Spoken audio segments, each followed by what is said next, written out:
Hey YouTube, back with another video here. I know it's been a while since I last uploaded, and there's a good reason why. So, I got a house. Yeah, so in the background, I have my diploma, my master's degree up, and I also have my CPA up. But this is my office space. This is where I work. This is where I think of ideas, come up with things that I want to do on the side, all the future business ventures I have in mind. This is where I come and do that. So yeah, I moved in here at the end of October.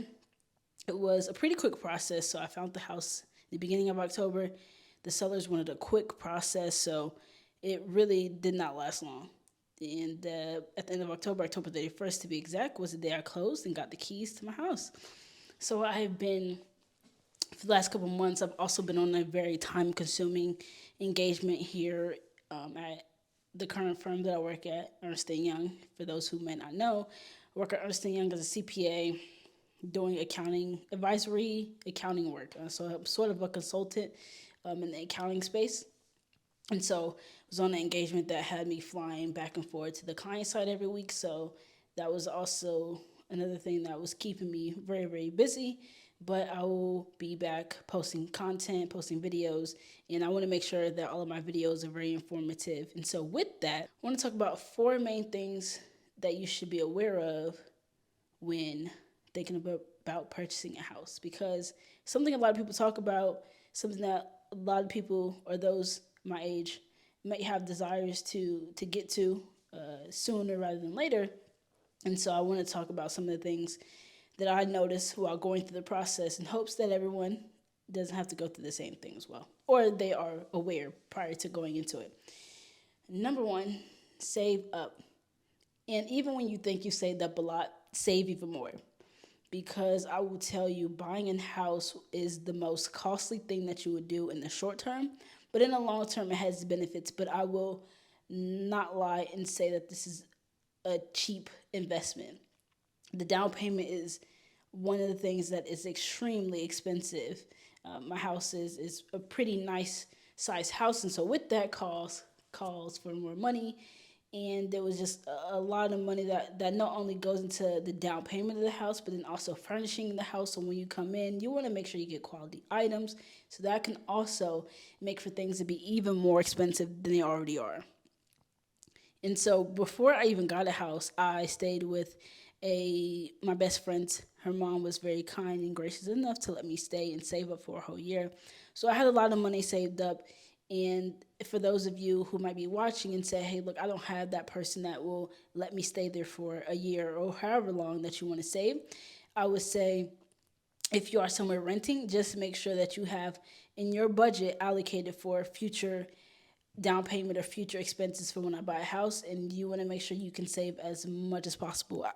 In my mind, I would say at least 35 to 40,000 saved up, because while you think that's a lot of money, I promise you it's not a lot in the grand scheme of things when you have so much coming at you when you are trying to purchase a house. Number two, do your research. I am a big fanatic of, even though I made sure I got a really good realtor, I made sure that she had experience and all that kind of things.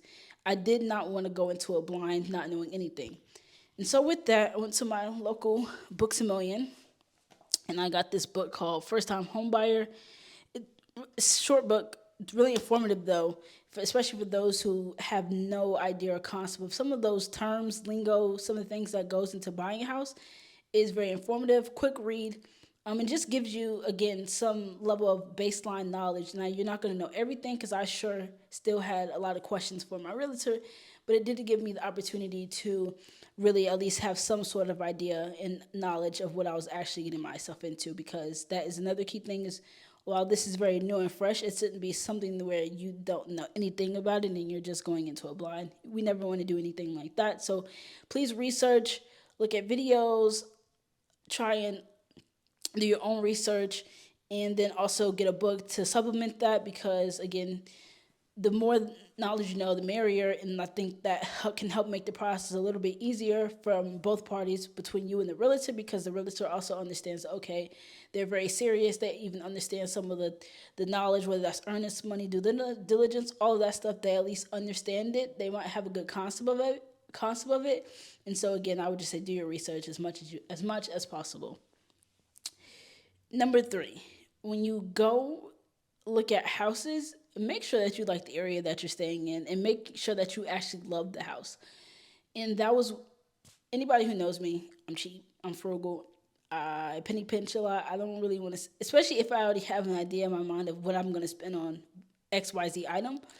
But I realized when it came to a house that this is a huge investment. And with that, I want to make sure that I actually was in love with the house that I was getting. I made sure the area that I was in was safe and a place that I thought was going to continue to develop, and that I saw a lot of value in that my house could eventually appreciate, in terms of the area that it was in. And so I would say please don't underestimate it. If you don't love the house fully and you think that there's another house out there that it might be a little more expensive, but in the end you really love it, go with the house that you actually love.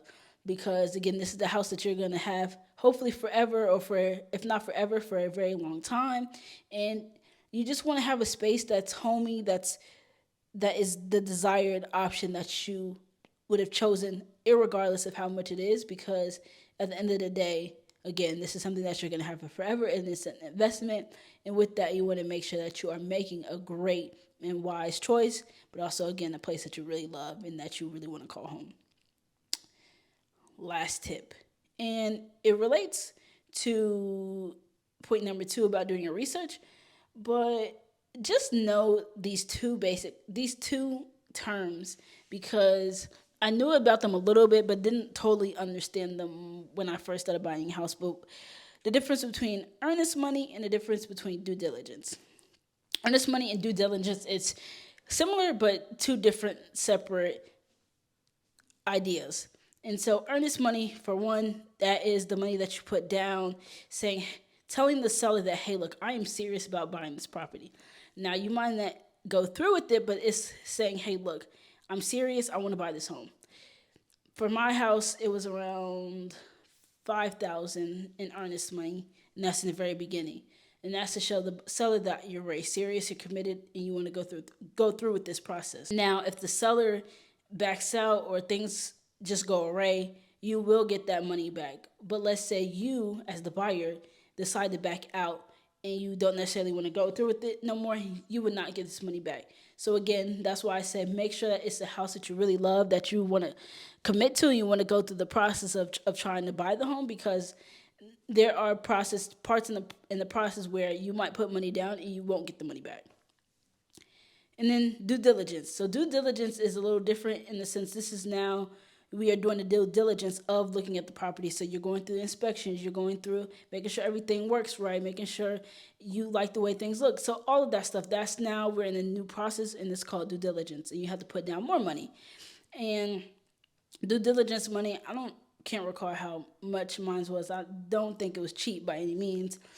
And so after you do that, that is, if you go through with the house, you end up buying it. This money, the good thing about it is that I believe both, and correct me if I'm wrong for those who know more information, but I believe the due diligence money is credited at the end when you are then going through the buying process of getting the house. So you pay it, but then it's going to be credited at the end, and it's going to reduce how much you have to pay in closing costs and the final payments and all the final money that you put down to actually get the house. So I would say those are two main terms that you want to be aware of and know, because they're definitely going to come up, and I don't want you to be shocked when you're like, hey, this doesn't seem right. Why am I paying this money up front when I don't even have the house? Yes, it's called earnest money, also called good faith. And then you also have your due diligence money, which hopefully if you get the house, it is going to be credited back to you at the end with your closing costs and all that in your down payment. So that's the good thing about it. But yes, I do have a house. It has been an amazing process. I'm still kind of getting things together. I mean, the living room downstairs is pretty much how I want it to look. My office is pretty plain. I have books over here that are not nowhere because they are just on the floor because I don't have a bookshelf. And then I just put this up yesterday, so they're not on the floor. But it's been an amazing process. It's definitely a lot different than owning. I mean, renting an apartment, but I would say again it's a huge blessing. I'm so grateful to be in this position to own my home, because the more I talk to people, the more I understand how huge of a accomplishment this is to own a house at my age. But it's, oh geez. But yes, I will be coming back with more content. Let me know what you all want to hear more about, whether that's again the whole home buying process. I didn't go into depth about it, but if you all want to know more about it, want to know more about my CPA journey, any accounting related topics, happy to talk more in depth into all of these things, because again, I want to be a tool, want to be a resource, want to spread knowledge, because knowledge is wealth. So the more that we know, the more we can continue to learn, grow, and evolve.